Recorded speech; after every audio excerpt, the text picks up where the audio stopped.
ವೀಕ್ಷಕರೆಲ್ಲರಿಗೂ ದೈನಿಕ ರಾಶಿ ಫಲ ವಿಶೇಷ ಕಾರ್ಯಕ್ರಮಕ್ಕೆ ಸ್ವಾಗತ. ಇವತ್ತಿನ ಈ ವಿಡಿಯೋದಲ್ಲಿ ನಾವು ವರ್ಷ 2026 ಜೂನ್ ತಿಂಗಳಿನ 11ನೇ ತಾರೀಕಿನ ದಿನ ಸಿಂಹ ರಾಶಿಯ ಫಲಗಳನ್ನು ತಿಳಿದುಕೊಳ್ಳಲಿದ್ದು, ಈ ದಿನ ಸಿಂಹ ರಾಶಿಯ ಜಾತಕದವರ ಪಾಲಿಗೆ ಹೇಗೆ ಸಾಬೀತಾಗಲಿವೆ, ಈ ದಿನ ಗ್ರಹ ನಕ್ಷತ್ರಗಳ ಸ್ಥಿತಿಗತಿಗಳೇನು ಮತ್ತು ಇಲ್ಲಿ ಉಂಟಾಗಲಿರುವ ಯೋಗಗಳ್ಯಾವುವು, ಈ ಯೋಗಗಳ ಪ್ರಭಾವ ನಿಮ್ಮ ಮೇಲೆ ಹೇಗೆ ಕಾಣಿಸಿಕೊಳ್ಳಲಿದೆ, ಜತೆಗೆ ಈ ದಿನಗಳಂದು ನೀವು ಹೊಂದಿರಬೇಕಾದ ಎಚ್ಚರಿಕೆ ಏನು ಅನ್ನೋದೆಲ್ಲವನ್ನ ವಿಸ್ತಾರ ರೂಪದಲ್ಲಿ ಇಲ್ಲಿ ತಿಳಿದುಕೊಳ್ಳೋಣ. ಮಾಹಿತಿ ತಿಳಿದುಕೊಳ್ಳುವುದಕ್ಕೂ ಮುನ್ನ ನಮ್ಮ ವಿನಂತಿ ಎಂದರೆ, ನೀವಿನ್ನೂ ನಮ್ಮ ಚಾನೆಲ್ ಸಬ್ಸ್ಕ್ರೈಬ್ ಮಾಡಿಲ್ಲವೆಂದರೆ ದಯವಿಟ್ಟು ಈಗಲೇ ನಮ್ಮ ಚಾನೆಲ್ ಅನ್ನು ಸಬ್ಸ್ಕ್ರೈಬ್ ಮಾಡಿ. ಹಾಗೆ ನಿರಂತರ ವಿಡಿಯೋ ಅಪ್ಡೇಟ್ಸ್ಗಳಿಗಾಗಿ ಪಕ್ಕದ ಬೆಲ್ ಐಕಾನ್ ಕ್ಲಿಕ್ ಮಾಡಿ.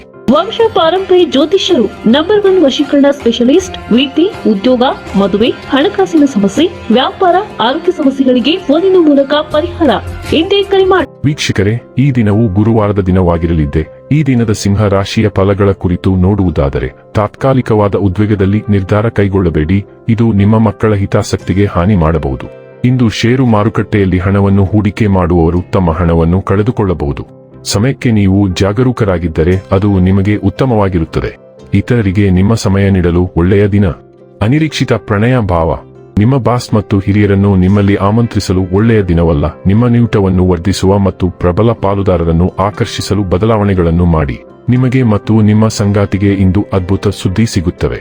ಇಂದು ನೀವು ಹಲವಾರು ದಿಕ್ಕುಗಳಿಂದ ಹಲವಾರು ವೈವಿಧ್ಯಮಯ ಜವಾಬ್ದಾರಿಗಳನ್ನು ನಿರ್ವಹಿಸುತ್ತೀರಿ. ನಿಮ್ಮ ಸಾಮಾಜಿಕ, ಆರ್ಥಿಕ ಮತ್ತು ವೈಯಕ್ತಿಕ ಜವಾಬ್ದಾರಿಗಳನ್ನು ಪೂರೈಸಲು ಸಿದ್ಧರಾಗಿರಿ. ನಿಮ್ಮ ಕುಟುಂಬ, ಸ್ನೇಹಿತರು ಮತ್ತು ಸಹೋದ್ಯೋಗಿಗಳು ಎಲ್ಲರೂ ನಿಮ್ಮ ಕಡೆಗೆ ತಿರುಗುವ ಸಾಧ್ಯತೆ ಇದೆ ಮತ್ತು ನೀವು ಈ ಒತ್ತಡವನ್ನು ನಿಭಾಯಿಸುವ ಸಾಮರ್ಥ್ಯ ಹೊಂದಿದ್ದೀರಿ. ನೀವು ಇಂದು ಹಲವಾರು ಜನರಿಗೆ ಮಾತು ಮತ್ತು ಕ್ರಿಯೆ ಎರಡರಿಂದಲೂ ಸಹಾಯ ಮಾಡುತ್ತೀರಿ. ಆರೋಗ್ಯ ಮತ್ತು ಸ್ವಾಸ್ಥ್ಯ ಬಗ್ಗೆ ತಿಳಿದುಕೊಳ್ಳೋಣ. ಹೊಸದನ್ನು ಪ್ರಾರಂಭಿಸಲು ಈ ದಿನ ವಿಶೇಷವಾಗಿ ಸೂಕ್ತವಾಗಿದೆ. ನೀವು ಉದ್ಯೋಗ ಅಥವಾ ವೃತ್ತಿಜೀವನದಲ್ಲಿ ಬದಲಾವಣೆ ಅಥವಾ ಬೇರೆ ಉದ್ಯೋಗದಾತರಿಗೆ ಬದಲಾಯಿಸುವ ಬಗ್ಗೆ ಅಥವಾ ಹೊಸ ಸಂಬಂಧವನ್ನು ಪ್ರಾರಂಭಿಸುವ ಬಗ್ಗೆ ಯೋಚಿಸುತ್ತಿದ್ದರೆ ಈ ದಿನ ಅದಕ್ಕೆ ಸೂಕ್ತವಾಗಿದೆ. ಸ್ಥಳಾಂತರವು ಅಪಾಯಕಾರಿ ಎಂದು ತೋರಿದರೂ ಒಂದು ಅವಕಾಶವನ್ನು ತೆಗೆದುಕೊಳ್ಳಿ ಮತ್ತು ಅದು ಉತ್ತಮ ಮತ್ತು ನೀವು ಮಾಡಬೇಕಾಗಿದ್ದನ್ನು ನಿಖರವಾಗಿ ಮಾಡುವ ಸಾಧ್ಯತೆ ಇದೆ. ಡೈಲಿ ಲವ್ ಮತ್ತು ರಿಲೇಶನ್ಶಿಪ್ ಬಗ್ಗೆ ತಿಳಿದುಕೊಳ್ಳೋಣ. ನಿಮ್ಮ ನೈಸರ್ಗಿಕ ಮೋಡಿ ಪ್ರಕಾಶಮಾನವಾಗಿ ಹೊರಹೊಮ್ಮುತ್ತದೆ, ನಿಮ್ಮ ನಿಜವಾದ ಸೌಂದರ್ಯವನ್ನು ಎತ್ತಿ ತೋರಿಸುತ್ತದೆ. ಸಮತೋಲನವನ್ನು ಕಾಪಾಡಿಕೊಳ್ಳುವುದು ಅತ್ಯಗತ್ಯ. ನಿಮ್ಮ ಸಂಬಂಧಗಳಲ್ಲಿ ನೇರತೆಯನ್ನು ಪ್ರೋತ್ಸಾಹಿಸುತ್ತದೆ. ನಿಮ್ಮ ಆಸೆಗಳನ್ನು ಬುದ್ಧಿವಂತಿಕೆಯಿಂದ ನಿರ್ವಹಿಸಲು ಸ್ವಯಂ ಶಿಸ್ತು ಮತ್ತು ಹಿಂದಿನ ಅನುಭವಗಳಿಂದ ಕಲಿಯುವುದರ ಮೇಲೆ ಕೇಂದ್ರೀಕರಿಸಿ. ನಿಮ್ಮ ಉದ್ದೇಶಗಳ ಬಗ್ಗೆ ಪ್ರಾಮಾಣಿಕವಾಗಿ ಯೋಚಿಸಿ ಮತ್ತು ಪ್ರೀತಿಯಲ್ಲಿ ವಾಸ್ತವಿಕ ದೃಷ್ಟಿಕೋನವನ್ನು ಇಟ್ಟುಕೊಳ್ಳಿ. ಎಲ್ಲಾ ಕ್ರಿಯೆಗಳಲ್ಲಿ ನಿಷ್ಠೆಯು ನಿಮ್ಮ ಮಾರ್ಗದರ್ಶಿ ತತ್ವವಾಗಿರಲಿ. ವೃತ್ತಿ ಮತ್ತು ಹಣ ಬಗ್ಗೆ ತಿಳಿದುಕೊಳ್ಳೋಣ. ನಿಮ್ಮ ವೃತ್ತಿಪರ ಜೀವನದಲ್ಲಿ ನೀವು ಆತ್ಮವಿಶ್ವಾಸವನ್ನು ಹೊರಸೂಸುತ್ತೀರಿ, ದಿಟ್ಟ ಮತ್ತು ಸೃಜನಶೀಲ ಅಭಿವ್ಯಕ್ತಿಯ ಮೂಲಕ ಗಮನ ಸೆಳೆಯುತ್ತೀರಿ. ನಿಮ್ಮ ನಿರ್ಧಾರ ತೆಗೆದುಕೊಳ್ಳುವಲ್ಲಿ ಅಂತಃಪ್ರಜ್ಞೆಯು ಪ್ರಮುಖ ಪಾತ್ರ ವಹಿಸುತ್ತದೆ. ನವೀನ ಪರಿಹಾರಗಳು ಸ್ವಾಭಾವಿಕವಾಗಿ ಹೊರಹೊಮ್ಮಲು ಅನುವು ಮಾಡಿಕೊಡುತ್ತದೆ. ನಿಮ್ಮ ತೀಕ್ಷ್ಣ ಬುದ್ಧಿಶಕ್ತಿ ತ್ವರಿತ ಚಿಂತನೆಗೆ ಇಂಧನ ನೀಡಿದರೆ ಅದು ಸಂಘರ್ಷಕ್ಕೂ ಕಾರಣವಾಗಬಹುದು. ನಿಮ್ಮ ಮಾತುಗಳನ್ನು ಎಚ್ಚರಿಕೆಯಿಂದ ಆರಿಸಿ.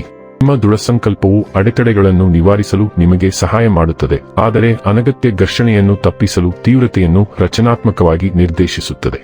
ಅರ್ಥಪೂರ್ಣ ಪ್ರಗತಿಯತ್ತ ನಿಮ್ಮ ಶಕ್ತಿಯನ್ನು ನಿರ್ದೇಶಿಸಿ. ಇನ್ನು ಕೊನೆಯದಾಗಿ ಈ ದಿನ ಮಾಡಿಕೊಳ್ಳಬೇಕಾದ ಉಪಾಯಗಳ ಕುರಿತು ನೋಡುವುದಾದರೆ, ಭಗವಂತ ವಿಷ್ಣುವನ್ನು ಉತ್ತೇಜಿಸಲು ಮತ್ತು ಬುಧ ಗ್ರಹದ ದುಷ್ಪರಿಣಾಮಗಳನ್ನು ಕಡಿಮೆ ಮಾಡಲು ಮದ್ಯ ಮತ್ತು ಮಾಂಸ ಸವೆಸುವುದನ್ನು ತಪ್ಪಿಸಿ. ಇದನ್ನು ಆರ್ಥಿಕ ಪ್ರಗತಿಗೆ ಸಹಾಯವಾಗುತ್ತದೆ. ವೀಕ್ಷಕರೇ, ಇದಾಗಿತ್ತು ಸಿಂಹ ರಾಶಿಯ ಜಾತಕದವರ ದೈನಿಕ ರಾಶಿ ಫಲದ ಮಾಹಿತಿ ಇಷ್ಟವಾದರೆ ವಿಡಿಯೋವನ್ನು ಲೈಕ್ ಮತ್ತು ಶೇರ್ ಮಾಡಿ. ಹಾಗೆ ಚಾನೆಲ್ ಸಬ್ಸ್ಕ್ರೈಬ್ ಮಾಡುವುದರ ಜೊತೆಗೆ ನಿರಂತರ ವಿಡಿಯೋ ಅಪ್ಡೇಟ್ಸ್ಗಳಿಗಾಗಿ ಪಕ್ಕದ ಬೆಲ್ ಐಕಾನ್ ಕ್ಲಿಕ್ ಮಾಡಿ.